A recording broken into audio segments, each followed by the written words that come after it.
பானுமதி சுயம்வரத்தில் நடந்த சம்பவமே இந்த யுத்தத்திற்கான காரணம். மகதத்தில் இடி முழக்கத்துடன் கூடிய பிரம்மாண்டமான இசை ஒலித்தது. வானமும் பூமியும் அதிர்ந்து போனது.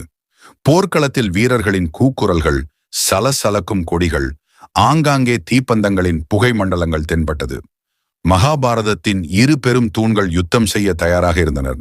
அதில் ஒருவன் கொடைவள்ளல், வீரத்தின் அடையாளம், சூரியபுத்திரன் கர்ணன்.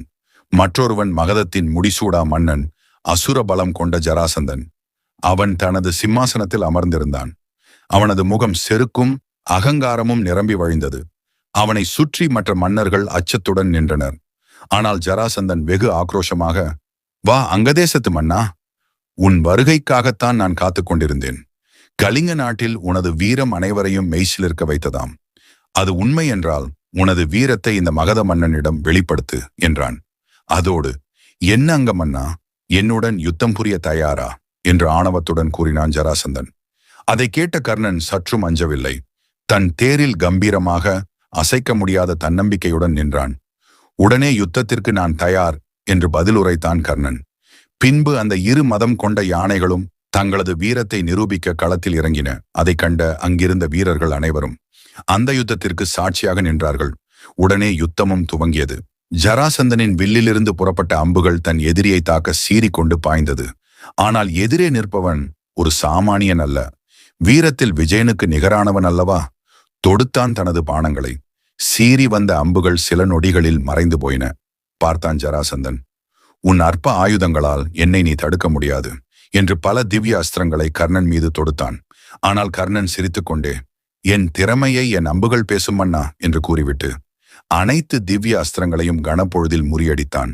பின்பு தெய்வீக அஸ்திரங்கள் மீண்டும் மீண்டும் ஒன்றோடு ஒன்று மோதின. இப்படியே தொடர்ந்தது. ஆனால் அந்த இருவரின் கரவலிமையின் வேகத்தை அந்த விற்களினால் தாங்க இயலவில்லை. ஒரு கட்டத்தில் இருவரின் ஆயுதங்களும் முறிந்து போனது. இனி என்ன நடக்கும் என மகதத்தின் வீரர்கள் ஆவலோடு காத்திருந்தார்கள். உடனே அந்த இரு வீரர்களும் தங்களது தேரிலிருந்து இறங்கி ஆவேசத்துடன் மல்யுத்தத்தை தொடங்கினார்கள். ஜராசந்தன் இரு துண்டுகளாக இருந்து இணைக்கப்பட்ட உடல் கொண்டவன். அவனது பலம் அசுரத்தனமானது. ஆனால் கர்ணனின் பலம் ஜராசந்தனையும் விஞ்சி நின்றது. இருப்பினும் ஜராசந்தன் தன் தோல்வியை ஏற்கவில்லை. யுத்தம் தொடர்ந்தது.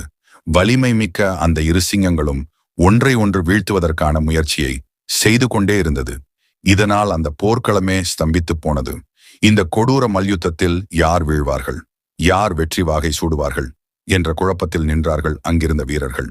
யுத்தம் முடியும் நேரமும் வந்தது. கர்ணன் தனது உடல் வலிமையால் ஜராசந்தனை இறுக்கமாக பிடித்து அவனை இரு துண்டுகளாக பிளக்க தயாராகினான். தன் பலவீனத்தை இவன் அறிந்திருக்கிறான் என்ற உண்மையை புரிந்து கொண்டான் ஜராசந்தன். அவனது கண்களில் மரண பயம் தெரிந்தது. பார்த்தான் கர்ணன். உடனே அவனது உடலை தனது முழுபலத்தையும் பயன்படுத்தி வேகமாக பிளக்க ஆரம்பித்தான். ஜராசந்தன் வலியால் துடித்தான். பின்பு, "போதும் நிறுத்து கர்ணா, உன் வீரத்தை நான் அறிந்து கொண்டேன். அதோடு எனது தோல்வியையும் நான் ஏற்றுக்கொள்கிறேன்" என்றான் ஜராசந்தன். உடனே கர்ணனும் அந்த யுத்தத்தை கைவிட்டான். எழுந்தான் ஜராசந்தன். கர்ணனின் திறமையை பாராட்டி, "இன்று முதல் நீ என் தோழன். என் அன்பளிப்பாக மாலினி நகரை உனக்கு அளிக்கிறேன்" என்று கர்ணனுக்கு மாலினி நகரத்தை பரிசாக கொடுத்தான் ஜராசந்தன். அதோடு யுத்தம் முடிந்தது. புதிதாய் ஒரு நட்பும் மலர்ந்தது.